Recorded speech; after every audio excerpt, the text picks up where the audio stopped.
ఆరే రుచులని అనుకున్నానే నిన్నటి వరకు ఏడో రుచినే కనుగొన్నానే నీ ప్రేమతో രുചികളാണെന്ന് ഞാൻ കണ്ടു ഇന്നലെ വരയിൽ ഏഴാം രുചിയും ഉണ്ടെന്നറിഞ്ഞു നീ പ്രേമത്തോ నిన్నటి దాకా నాలుగు దిక్కులు ఈ లోకంలో ഇന്നു മുതൽ నువ్వే దిక్కు ఎన్ లోകത്തിൽ മനസ്സിലായോ నీ పలుకులే కీరవాణి నా పెదవితో తాళమేయని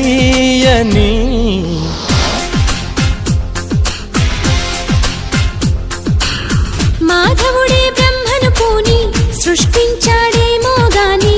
60 కేజీల చిలిపితనాన్ని